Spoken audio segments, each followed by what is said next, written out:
এখন আমরা ২ এর ও ৮ নম্বর প্রশ্নটি সমাধান করব।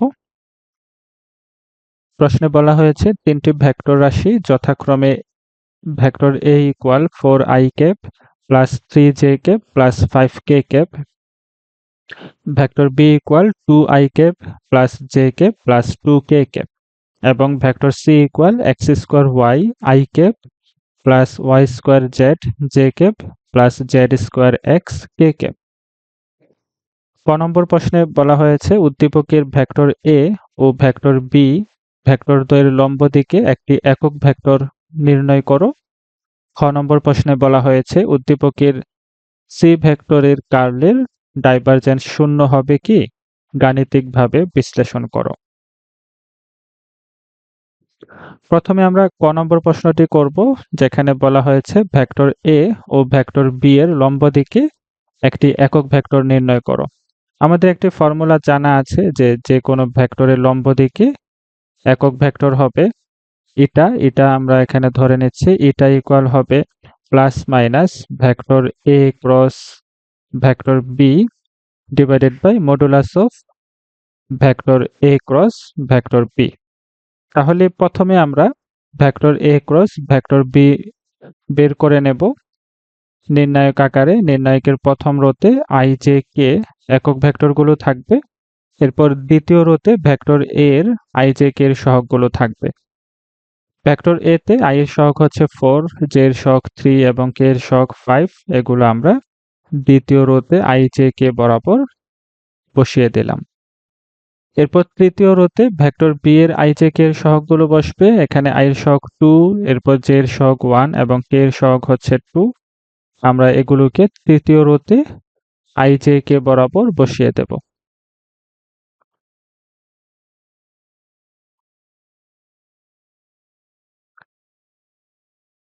প্রথম রো এর সাপেক্ষে আমরা নির্ণয় করতে চাই। প্রথমে যদি আমরা i এর সাপেক্ষে বিস্তার করি, সেক্ষেত্রে i যে রো এবং কলামে থাকবে সেই রো কলামকে বাদ দিয়ে বাকি ভুক্তিগুলোকে তাদের কর্ণ বরাবর গুণ করতে হবে। এখানে 3 এবং 2 গুণ করলে আমরা পাচ্ছি 6। এরপর নিচ থেকে উপরে গুণ করতে হবে, সেক্ষেত্রে একটি মাইনাস চিহ্ন থাকবে। 1 এর সাথে 5 গুণ করলে 5। এরপর আমরা j এর সাপেক্ষে বিস্তার করব।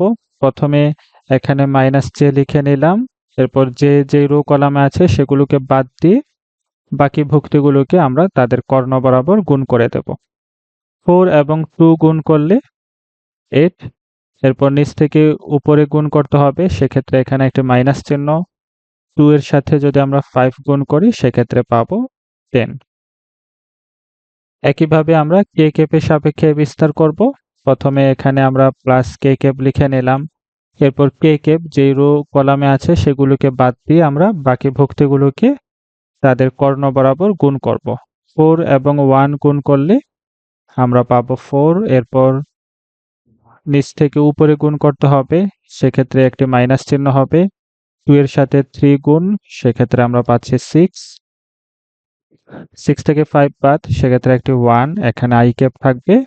এরপর 8 থেকে 10 বাদ, -2 পাবো। -2 এর সাথে মাইনাস j ক্যাপ, তাহলে প্লাস 2j ক্যাপ পাচ্ছি।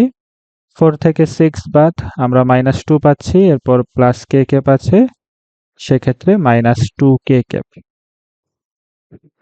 আমরা a ক্রস b নির্ণয় করে ফেললাম। এবার আমরা vector a cross vector b এর মান নির্ণয় করব, modulus of vector a cross vector b।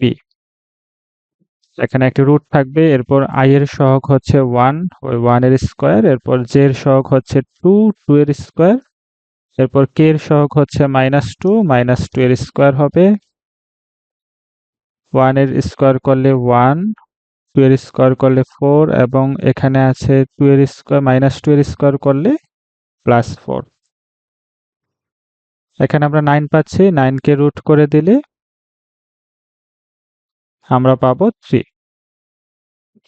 তাহলে modulus of vector a cross vector b ও পেয়ে ফেললাম।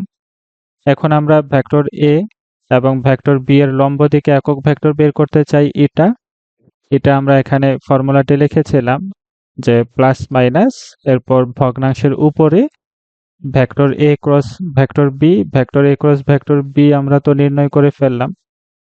I plus 2j minus 2k। এরপর modulus of vector A cross vector B এর মান আমরা এখানে পেয়েছি 3 বসিয়ে দিলাম। এবার আমরা ভগ্নাংশটিকে একটু ভেঙে লিখতে চাই। এখানে I 3 দিয়ে সবাইকে যদি আমরা ভাগ করে দেই তাহলে আমরা এখানে পাবো 1/3 I ক্যাপ। এরপর এখানে j এর সহগ হচ্ছে 2 কে 3 দিয়ে ভাগ, পাশে আমরা j ক্যাপ লিখলাম। এরপর k ক্যাপের সহগ হচ্ছে -2 কে সামনে রেখে 3 দিয়ে ভাগ করে দিলাম এবং সামনে k ক্যাপ। তো এই হচ্ছে আমাদের এটা, যেটি ভেক্টর a এবং ভেক্টর b এর লম্ব দিকে একটি একক ভেক্টর। এখন আমরা খ নম্বর প্রশ্নটি সমাধান করব, যেখানে বলা হয়েছিল যে সি ভেক্টরের কার্লের ডাইভারজেন্স 0 হবে কিনা। প্রথমে আমরা সি ভেক্টরের কার্ল বের করব। তো সি ভেক্টরের কার্ল হবে কি, ভেক্টর ডিফারেন্সিয়াল অপারেটর ডেল্টা এর সাথে যদি আমি ভেক্টর সি এর ক্রস গুণ নেই তাহলেই আমরা ভেক্টর সি এর কার্ল পেয়ে যাব। যেহেতু ক্রস গুণন, আমরা নির্ণায়ক আকারে কার্ল নির্ণয় করব। নির্ণায়কের প্রথম রোতে i j k এই একক ভেক্টরগুলো থাকবে। এরপর দ্বিতীয় রোতে ভেক্টর ডিফারেন্সিয়াল অপারেটর ডেল্টা এর i j k এর সহগগুলো বসবে, del del x, del del y এবং ডেল ডেল z। এরপর তৃতীয় রোতে ভেক্টর c এর i j k এর সহগ হবে, এখানে i এর সহগ হচ্ছে x স্কয়ার y। এরপর j এর সহগ হচ্ছে y স্কয়ার z, আমরা j কে বরাবর বসিয়ে দেব। এরপর k ক্যাপের সহগ হচ্ছে z স্কয়ার x, আমরা k কে বরাবর বসিয়ে দেব।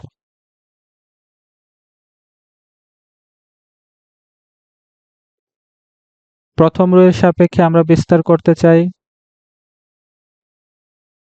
যদি আমরা শুরুতে i ক্যাপের সাপেক্ষে বিস্তার করি সেক্ষেত্রে i ক্যাপ যেই রো এবং কলামে থাকবে সেগুলোকে বাদ দিয়ে বাকি ভুক্তিগুলোকে গুণ করতে হবে তাদের কর্ণ বরাবর।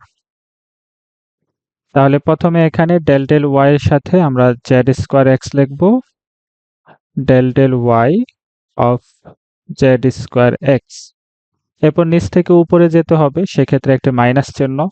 আর যেহেতু এখানে ডিফারেন্সিয়েশন নিতে হবে সেক্ষেত্রে অবশ্যই আমাদেরকে ডিফারেন্সিয়াল অপারেটরগুলোকে আগে লিখতে হবে। প্রথমে আমরা ডেল ডেল z লিখব, এরপর এর সাথে y স্কয়ার z। এরপর আমরা j ক্যাপের সাপেক্ষে বিস্তার করব। প্রথমে আমরা এখানে মাইনাস j ক্যাপ লিখে নিলাম, এরপর j ক্যাপ যে রো কলামে আছে সেগুলোকে বাদ দিয়ে বাকি ভুক্তিগুলোকে তাদের কর্ণ বরাবর গুণ করব। তাহলে ডেল ডেল x এর সাথে z স্কয়ার x থাকবে এখানে, del del x of z square x। এরপর নিচ থেকে উপরে গুণ করতে হবে। প্রথমে আমরা ডেল ডেল z লিখব মাইনাস চিহ্ন দিয়ে, ডেল ডেল z এর সাথে x স্কয়ার y। এরপর আমরা k ক্যাপের সাপেক্ষে বিস্তার করতে চাই। প্রথমে এখানে প্লাস k ক্যাপ লিখে নিলাম, এরপর k ক্যাপ বাদ দিয়ে k ক্যাপ যেই রো এবং কলামে আছে সেই রো কলামকে বাদ দিয়ে বাকি ভুক্তিগুলোকে তাদের কর্ণ বরাবর গুণ করব। ডেল ডেল x এর সাথে y স্কয়ার z থাকবে, del del x of y square z।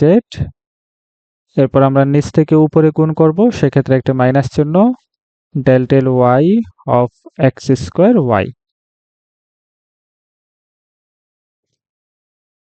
এখানে আমরা y এর সাপেক্ষে পার্শিয়াল ডেরিভেটিভ নেব।